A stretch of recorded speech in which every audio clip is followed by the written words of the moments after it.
Hey everybody, my name is Ilana Earhart. I am the business librarian and I am here with my colleague, Laura. And so Laura Irwin will be guiding us through Instagram and how it can be used for small business. So Laura, would you like to go ahead and introduce yourself? Thank you, Alana. Yes, my name is Laura Irwin. I'm a digital service associate for Jackson County Library Services, and I'm a part of a department that helps provide people assistance both one-on-one as well as in programs such as this to learn how to use technologies that are available to them. So thank you for attending our social media for business class. Today, of course, as Alana mentioned, I'll be focusing on Instagram and how to get started with Instagram for business purposes. Hopefully I'll be able to answer all your questions as you go through this program, but if you find that you have questions after this program, please feel free to contact either myself or my coworker Ilana, and I have up here on the screen our contact information in case you would like to take a screenshot of that. Also, Ilana, of course, will be sharing our contact information in the chat in case you'd like to copy it from there. So just to give you a little bit of an overview of what I'm going to be covering today. The first half, I'm going to be talking about basically giving an overview of Instagram and talking about how to create and navigate an Instagram account. And then after we have a brief break to give you a chance to ask questions, I'm going to then be posting photos and videos, talking about that, how to go about that process of posting photos and videos, and how to use hashtags and using Instagram Insights. And then hopefully, if time permits, we'll have a chance for you to ask questions again at the end of that section of the program. So you may already know this, but in case you do have this question of what is Instagram, it is a social media platform. It's a very unique platform. It gives you the means to share pictures and videos with people. And this allows businesses the opportunity to create very personal posts that are also very engaging and visually appealing. As the saying goes, a picture is worth 1,000 words, and that is very true. And that's something that is very useful when it comes to Instagram, because it gives you a way to share a really inviting look into what you have to offer others. So just to give you a little oversight of Instagram statistics, for starters, currently Instagram has 1 billion users worldwide. 20% of those users reside in the US, which basically counts to about 200 million users in the United States. And this is kind of a good thing to know because it kind of gives you a sense of how many people you can potentially reach when using Instagram as a marketing tool. Instagram is used by many different age groups. However, it is predominantly used by young adults, ages 18 to 29 years old. So if this is a demographic that you would like to be able to connect with, Instagram is definitely an excellent platform to accomplish that with. 60% of users have discovered products as a result of Instagram, and 72% of users have bought a product they've seen on Instagram. So again, this just helps illustrate the potential benefits of using this Instagram platform as a way to market your business and to help get people aware of the products and services you have to offer. Some features that you might want to be aware of with Instagram. With Instagram, you have the ability to post videos and photos, and you also have the ability to edit those photos and to add filters to those photos, which can help to create a very unique and interesting look that can help just catch people's attention when they see your posts. You also have the ability to use location tagging. This can be a helpful feature if you're wanting to say, for example, kind of highlight where your business is located at. So for example, when you're doing a post, you could tag your business's location. And when people see that post, then they can see where that picture was taken or also where your business is located. So it's kind of just a nice way to help raise that awareness of how people can find you. Instagram feature also includes the ability to do private messaging. This can be very beneficial if you want to create a way for customers and potential customers to reach out to you and connect with you, to ask questions, and just to engage with you directly. With Instagram, you also have the ability to use hashtags. Hashtags basically give you a way to help increase the potential of people coming across your posts when they're on Instagram. And so it can be a very helpful feature on Instagram. You also have access to live video streaming with Instagram. So can be kind of fun. If you're doing like a big event, you could do a live video stream of this event and let people see the event and get a taste of what it would have been like if they were been there, which can potentially help increase interest in future events that you might be hosting for your business. And then you also have access to Stories feature. So Stories feature, if you've used Facebook, is probably a very familiar concept. It basically allows you to create a series of photos that helps tell a story. So this is just another way of helping create engaging content that can make people want to take notice of what you're sharing on Instagram. So in case you're wondering what devices work best for Instagram, I said this Instagram is just designed specifically for smartphones and like tablets. So it is ultimately best to use the Instagram app on these types of devices. You can use it from, say, a Windows 10 computer if you use the Windows 10 app for Instagram. However, I have found the functionality on the app not quite the same as it is for when I'm using it on my mobile device. And then one last way you can access Instagram is from your browser on your computer. However, if you do decide to do that, you're going to have a much more limited functionality because when you're logged into the Instagram website from your browser, unfortunately you can't post pictures, you can't take pictures. All you can do is just view content. So it's pretty limited. So ultimately, your best choice is to use Instagram on a mobile device. And you can, of course, get this app from your mobile device's app store. You want to just search for Instagram when you go to look for that app. So when you're first getting started, you may already be familiar with this process because I know many of us have had the opportunity to sign up for an account online. Instagram is no different. It always starts that sign up link. In this case, that sign up link's towards the bottom of the screen. Something you might not know that's probably helpful to know, when you're creating an account with Instagram, you can create up to 5 accounts at this time, which can be helpful if you have multiple businesses you would like to have an Instagram, use Instagram for. Once you have clicked on that sign up link, of course, you'll have the option to sign up with your phone number or your email address. If you are creating multiple accounts, be aware that you'll want to use a phone number or email address that's unique to that specific account. Then the next step, of course, is you're going to add in your full name and a password of your choosing. Your full name can be your personal name or it can be your business name. Basically, the name you want to enter here is the one that people are most likely to search for you on Instagram. Plus, bear in mind that this name that you enter here is going to be the name that's associated, it's going to be on your profile. So when people come to your profile, that's the name they'll see, of course. You'll also have the option at this point to choose to continue and sync with contacts. If you do that, that's going to allow Instagram to see your contacts and basically let you know if any of your contacts are also on Instagram as well. And then if you don't want to have Instagram have access to your contacts, you can always, of course, choose to continue without syncing contacts.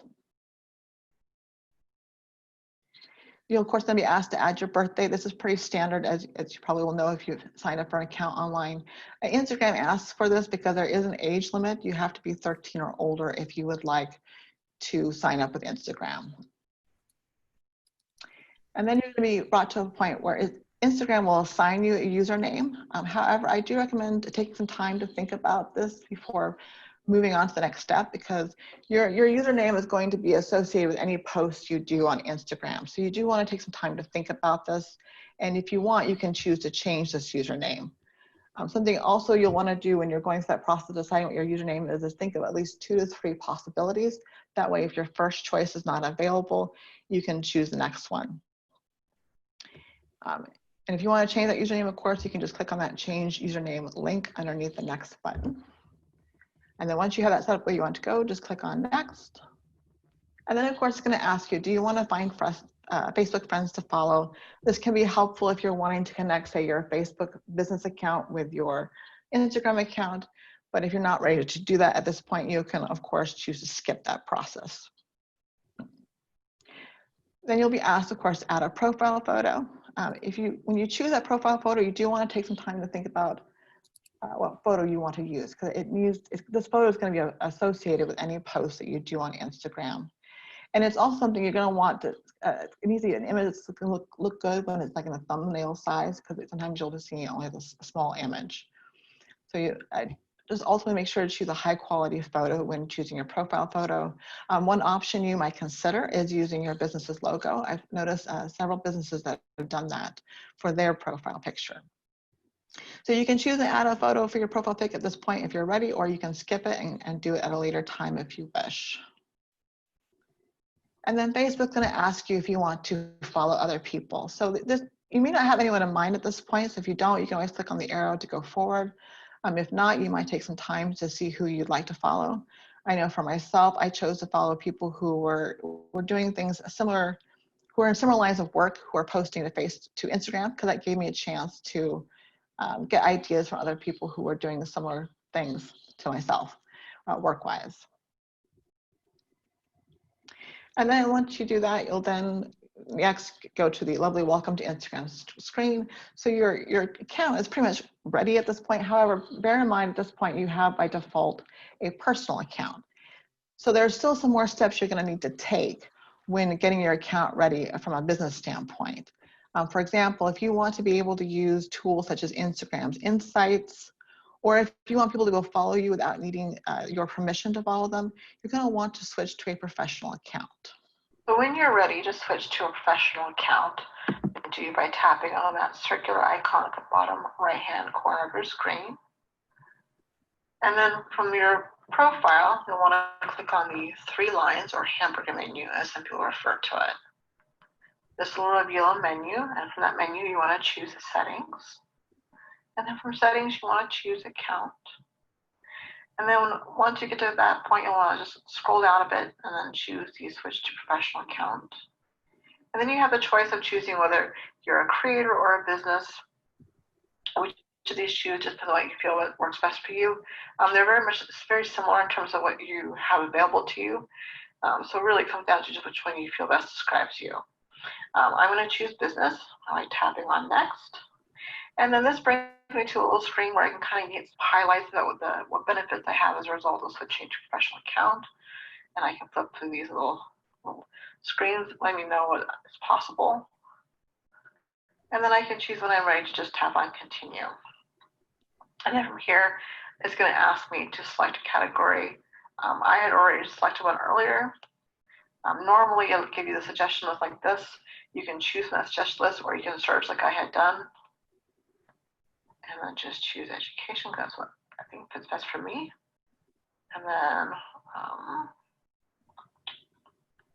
then I'll need to make sure to choose the education option. And then click next.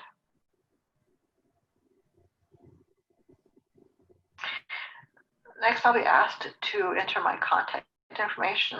I can choose to skip this if I want to, or I can include it, whichever works best. As in this case, I'm going to choose to include it. And I'm going to include my business phone number.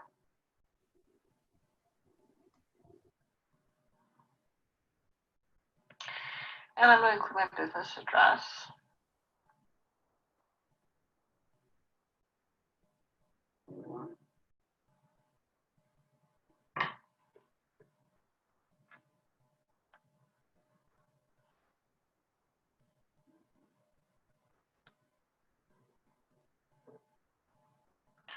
And then once I have that, I can just choose to save it.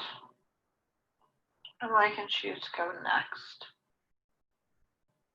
And at this point, I can choose to connect to a Facebook page, or I can not. It's just personal preference here. If you have used Facebook account to set this Instagram account up, you may see page options to choose from if you already have pages created. And if you don't, I would recommend considering creating the page first in Facebook and linking from there rather than trying to do it from here. I just find it to be a much more user-friendly process than doing the kind of connection from the Facebook account. So for right now, I'm going to choose don't connect to Facebook for now. And then tell me, welcome. It's welcome me, let me know that my account is ready to go. I'm going to say go to profile. And that is pretty much the process for switching to a professional account. So after you switch to professional account, of course, you have one last step to go through, and that's adding a bio to your Instagram profile. Bios are kind of like basically a 30-second elevator speech. It just gives you a way to help let people know who you are and what you have to offer in a short, succinct manner. You're only able to enter up to 150 characters for your bio, so you do want to keep it short and sweet. And I've also noticed a lot of Instagram users recommending using emoticons in your bio just to help give some visual appeal. As Jackson County Libraries has done here, you'll notice they've used some emoticons to do that very thing. You can also, of course, include a web address on your profile. However, if you have a web address that you want to use that's really long and that won't fit well on, say, a small screen like on a smartphone, you can use services like Bitly to help create a shorter and more user-friendly link, as JCLS has done here for their JCLS Loot site. If you would like to add a bio and a web address to your profile, you can go to your profile section by just clicking on that profile icon in the bottom right-hand corner, and then clicking on Edit Profile. And then you'll have the ability to enter in your website address in your bio by just tapping on the relevant fields, entering the information you want to put there. And then once that's completely done, you can just tap on the check at the top right-hand corner in order to complete that process. And then once you're done, that pretty much gets your account set up and ready to roll. The next thing is just to get familiar with how to navigate around the different aspects and different features of Instagram. So you have a handy navigation menu at the bottom of your screen. That little house icon will take you to where I am right now, which lets you see posts from those people you've chosen to follow. You have the magnifying glass, which is a universal symbol for search. And you can use this to search for other Instagram users, as well as look up the different kinds of hashtags that you're thinking about using for your post. You have the little square icon with a plus in the middle of it that allows you to post videos and photos. The little heart icon is going to allow you to see any activity that's going on with your Instagram account. So if, for example, people you're following have posted something new, you can see a notification about this by tapping on the heart and looking at your activities from there. And then, of course, the profile icon, which lets you see your profile and manage things from that profile. You have two other icons that are good to be aware of. At the upper, up on the top of your screen, you'll see a little camera icon on the upper left-hand side. If you tap on this, it's going to allow you to take stories or to like do live video streaming. And then the little paper plane icon is the icon that you can tap to basically direct message other Instagram users. If you tap on this icon, you're also going to have the ability to see messages that have been sent to you as well. And then just one last thing that might be useful to know, if you see posts that you like, you can basically add them as a favorite by tapping on the little heart icon underneath that picture that was posted. That little speech bubble that's going to allow you to comment, or it also allows people to comment on your post as well. And the little airplane icon underneath the picture there also allows you to send that picture to other people.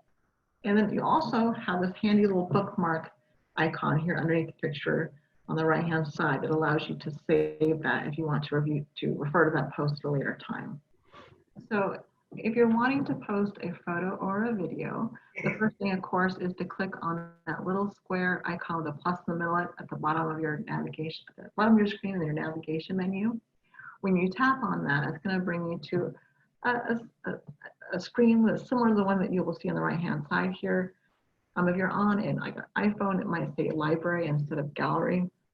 Right, it says enable library access. I should go ahead and do that.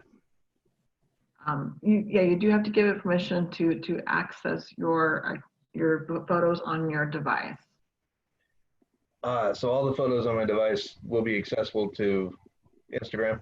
Correct. It's going to be able to see all that, so that way you can choose from any post or any photo you have or video you have on your device. So that's a good question. I mean, I've got family on there, and do I need to worry about people uploading all the pictures of my family, or that's a hard question to answer, to be honest, because I can't really tell you definitively how much what Instagram does with that kind of access. But I know that, for me, I'm okay with it because I don't mind doing that if it allows me the ability to post photos from my phone. Also, I tend to want to allow it because that way I can take pictures in the moment while I'm in the Instagram app and share it that way, just directly and immediately. So for me, I'm okay with that. But that's kind of a question you have to answer for yourself. Are you okay with Instagram having access to that content? The upside is, Post a photo, I have to give them access to everything I've got on my phone. as far as I know, when you go to do like a video or a picture, it's going to ask you, are you okay with it allowing you to access your photo gallery?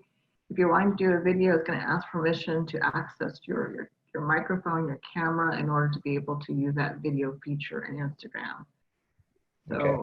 if you choose not to, just be aware that means you won't be able to post, you're going to be limited in what you can post from your device directly. Gotcha. Okay, I'm gonna go ahead and enable it. What the heck? Okay. So as I was mentioning, if you want to, you can select a video or a picture from your gallery. If you're wanting to take one in the moment, if you click on either the photo tab or the video tab, what you will see is that like a little circular icon. If you're doing a photo, you can just tap on that little circular icon in order to take the picture. If you're wanting to take a video, and when you tap the video option, what you'll want to do is press and hold the circular icon that shows up to the bottom half of your screen. And this will allow you to take a video of up to 60 seconds in length for the purposes of posting to Instagram. Once you have selected your picture or your photo, the next step will be, of course, to add a filter. And on the left-hand side here, you'll see a screenshot where it's showing my filters like normal, Claridon. There's a lot of different filters. So if you were to say swipe to the left, you would see more than what I'm showing here. I find it kind of fun to go through and just try the different filters until I find one that creates a look and a feel that I like. And then once I find I've got that filter chosen, I can just click on the edit. And that gives me access to a lot of different editing tools, such as the ability to change brightness, contrast, structure. If I were to tap on that brightness icon, it's going to give me a little thing I can slide back and forth to change the look of the brightness of the picture. And so it's kind of fun because you can kind of go through those different editing tools and try it out to see if you can create the kind of look that really pops and it's visually appealing. And then of course, once you have your filter and your edit in place, you can just choose next. And then you'll be brought to this last screen on the right-hand side where you'll have the option to write a caption.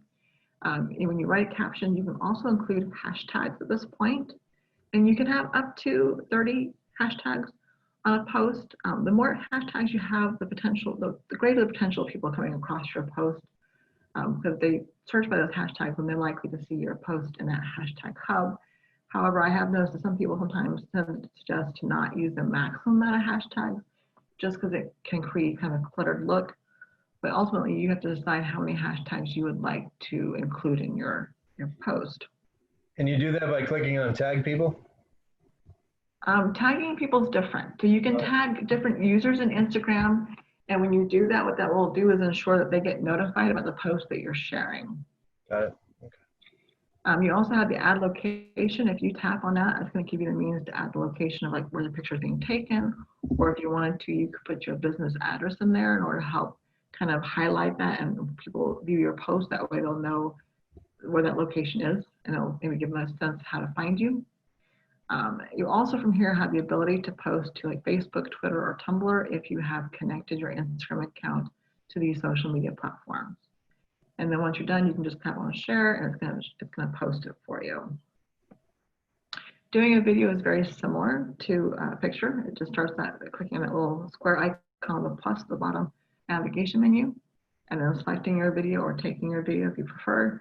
And then after you've done that, you're going to then have the option to add a filter, just like you do to your picture. So you can like swipe, say to the left, and you'll see more filters than what you can see here in the screenshot. And then once you found the filter that works for you, you can then tap on that cover icon.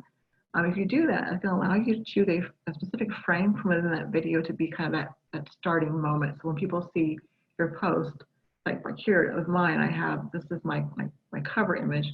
And so it's just showing my keyboard, but I could choose a different frame in that video and it might look differently when people first see that video versus when they start playing it. And then after I've got my filters set up the way I want, cover photo, cover chosen, I can click on next. And then just like I did for my picture, I can choose to write a caption, I can include hashtags and tag people, add locations, all the same things that I do basically for a video or a picture, excuse me. and then I can tap on share. So a hashtag is something that, before you start using hashtags, you do want to do a little research in order to try and find the hashtags that are going to work best for you. One thing I like to do is if I click on that little search icon at my bottom navigation menu, I can then search for different hashtags and try and see how many times those hashtags are being used. And I like to know this because the more frequently a hashtag is being used, I mean, the more likely people are to discover my picture if it's associated with that hashtag. But I also like to be careful because if it's a really popular one, say that millions of people are using that hashtag, that might be a hashtag I'll want to kind of not use because it's just being used so frequently that my picture is going to get lost in the stream of posts that use that hashtag. So you kind of have to find something kind of that happy middle area. Like here, I chose to use the hashtag abandon, which is like 58,000 posts. That's not too bad. It means it's used often enough that people are likely to use it to search for pictures, but not used so frequently that it's going to result in my post getting lost. And just kind of show you what I'm talking about. When you use a hashtag, your post becomes part of what they call a hashtag hub. And when you first post, you're going to be at the top, very top. But as time goes on and more people use that hashtag, your photo is going to be farther and farther down the list. So that's why I say it's not always advantageous to use one that's being used by millions of people, because it means your picture is likely to get displaced very quickly. And so people are not as likely to come across it when they're searching these hashtag hubs. And then let's see here. So something else might be helpful to be aware of. You do have the ability to do what we call Instagram promotions, or for some people refer to as boosting an Instagram post. This is a feature that you can use to help increase the chances of your posts reaching people. However, it does cost to use this feature. And I have noticed some Instagram users recommending not necessarily doing this when you're very first starting out, because it's helpful to be a bit more established before you start using this particular service.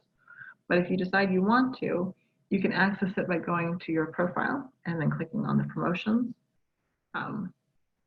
And if you click on promotions, you're then going to have the option to create a post or choose a post to boost. And once you've selected that post that you want to use for your promotion, you can choose where to send people. Here is by default wanting to send them to my profile, but you can also choose to send them to a website or your direct messaging. That way they can contact you directly when they click on that post. And then it's going to ask you if you want to select a target audience. I tend to go with automatic, but you can also specify or create your own target audience if you want to try and help increase the chances it's going to reach the audience that you're trying to reach out to. And then once you're done with that, you can of course choose set a budget, how much you want to spend on that promotion, and you can specify how long or what the duration of that promotion should run time-wise. And then after you've entered that and clicked on the arrow to go to the next screen, you then have the ability to review your post and your promotion you're setting up, and you'll also have means to add it and enter in your payment information if you'd like. You might notice here too, it's going to give you a little bit of an estimate of how many people this will reach if you choose to set it up this way. So it's saying my estimated reach is going to be 3,600 to 9,500 people. So this is kind of gives you a sense of whether or not this is going to work for you the way you want. But whether you use promotion or not, again, it's a personal choice. Some people do, and some people prefer not to.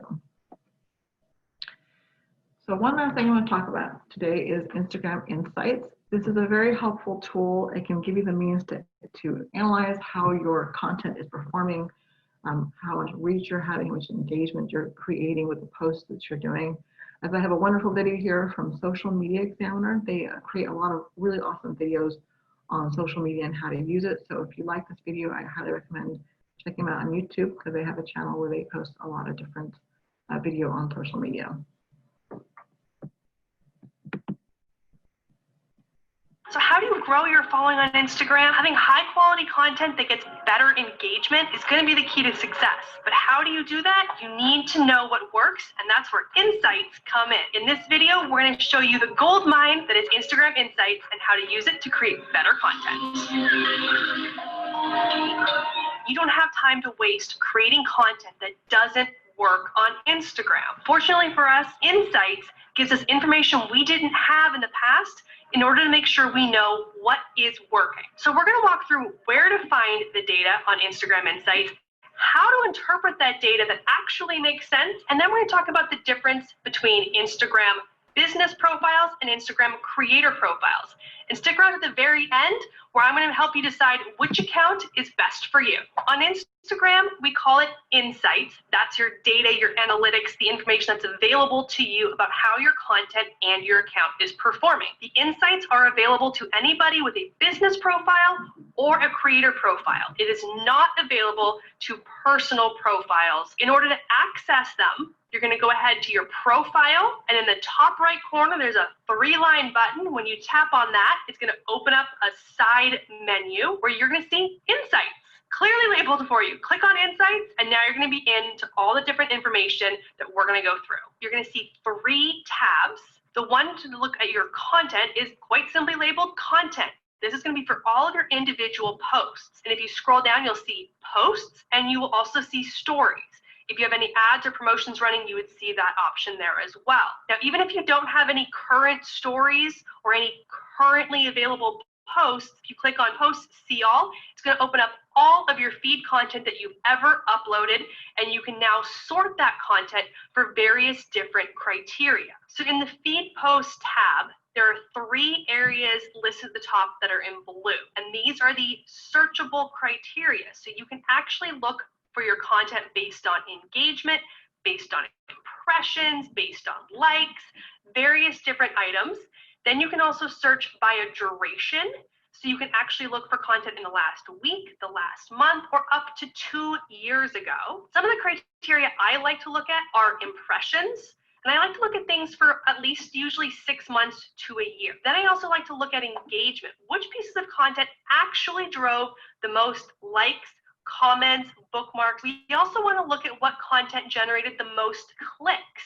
You can actually sort that as well, which ones actually sent the most clicks to your website based on the URL in your profile. You can also search for profile visits. Why these criteria matter depend on what your outcomes are. If you're looking for brand awareness and exposure, you're going to want pieces of content that have really high rankings for impressions and for engagement. When you're looking to drive traffic or push conversions or signups and get all that information over to your website, we're looking for website clicks. But it's important to note that what works really well for website clicks may not work as well for something like engagement posts. Additionally, if you want to see how any individual post is performing for various insights, in that search result for those feed posts that you filtered, you can tap on any post, and then below that you'll see View Insights, and you can tap on that to open up the insights for that individual post. A shortcut to this is just to go to your profile, and you can actually click on any post in your feed, and then click again on the View Insights and open up the insights for that post. On the lower portion of the screen, you're going to get a quick snapshot of that post performance. You will see how many likes, comments, shares, and bookmarks or saves that you received on that post, as well as how many profile visits that post generated and the reach for that individual post. What you may not realize is you can actually swipe up at this point and open up a whole new data set of information for that post. Within this new data set, you can actually see how many website clicks or action button clicks you generated from that post. So if somebody went to your profile immediately from that post and then clicked on your website link, that's going to count as a website click as a result of that individual post. You're also going to see what they call discovery, how that post was found on Instagram. And this will give you insights into whether it was seen by followers or non-followers. It's going to give you insights into where that content was seen in the feed, on your profile, or even from hashtags. So you can actually determine how well your posts are performing in different areas of Instagram. One of the sort of confusing data points for people is reach and impressions. Reach is going to be how many people saw that post. Impressions is how many times the post was seen, meaning one person could see the post 2 or 3 times. So your impressions will generally be higher than your reach, assuming that some people or many people have seen that post multiple times. In that data set, you will be able to see how many shares your post got. Shares are when somebody sees your post and they then click on that paper airplane looking icon and they can share it to a story. They can share it via direct message. This is great when you have educational content, tutorials, something that maybe is hugely entertaining that people want to share, and that's a good metric to keep an eye on. Another data set is the bookmark or the save icon. It's that little ribbon looking icon, and this means someone actually saved your content to be able to come back and reference again later. We will typically see this with, again, very educational content, tutorials, how-to videos, and those sorts of things that people want to be able to reference and come back to. They can create collections in their saved area where they can save your content and be able to come back and watch it multiple times at their convenience. Back on the content tab for the insights page, you can also tap on see all posts for the stories option. This will take you into your archive of all the stories that you've uploaded to your profile. And again, you're going to get the sort option just like we saw with the content feed posts. Some of the criteria I like to look at most are impressions and view count, just to see how well posts are performing overall in terms of views. I also like to see the tap forwards and the tap backs, meaning did they see something and they wanted to skip through it because it wasn't that interesting? Which posts got the most tap forwards? Or tap backs, meaning they wanted to go back, they wanted more information or to re-watch that clip. Can be very insightful in terms of what pieces of content people are ingesting more of. Additionally, I'm always interested in the exited option. If you have a story series that is 7 posts long, did a lot of people drop off at post number 4? Why? Was there something about that individual piece that either lost their attention, confused them, overwhelmed them? It's really good to know when you have those drop-offs so you can make sure to better structure your story sequences in the future. So when it comes to stories insights, not all of the information is available from the actual insights tab. You lose some of that information the moment the story expires. You want to head over to your live story before it expires at the 24-hour mark. On the eyeball, you can see who has viewed that post, including if you ranked for any views in hashtag searches or location searches. And then the little bar graph icon in that result will show you similar things that you saw in the Insights tab, which has your reach and discoverability information. So the Content tab was specifically for individual post performance. Now, if you go to the Activity tab from the Insights page, it's going to give you information about your performance in general. This is going to amalgamate all of your content, both stories and feed posts, into your overall post performance. You will see reach and impressions, profile visits, and actions taken off of any of your content.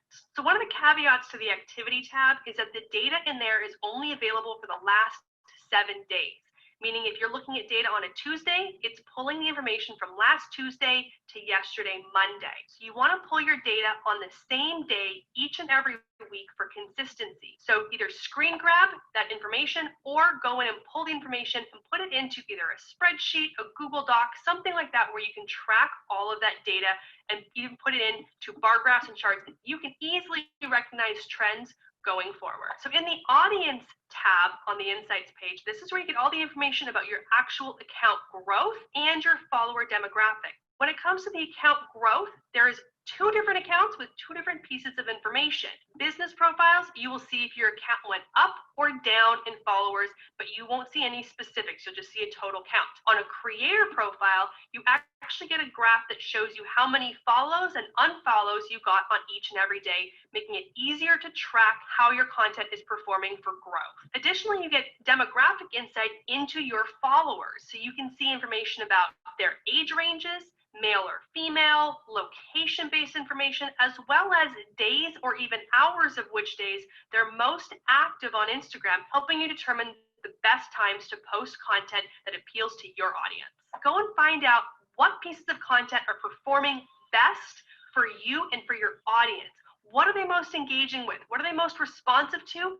Figure out what that key component is and create more of that type of content to keep your engagement and your conversions high. All right, it is bonus time. I told you I was going to give you more information about the difference between business profiles and creator profiles. Creator profiles have a couple advantages to additional insights, and in the future, we'll have more functionality for creating branded partnerships and hopefully shopping capabilities that business profiles don't currently have. But there is a big limitation to creator profiles, and that is that they don't currently support third-party tools that rely on an API.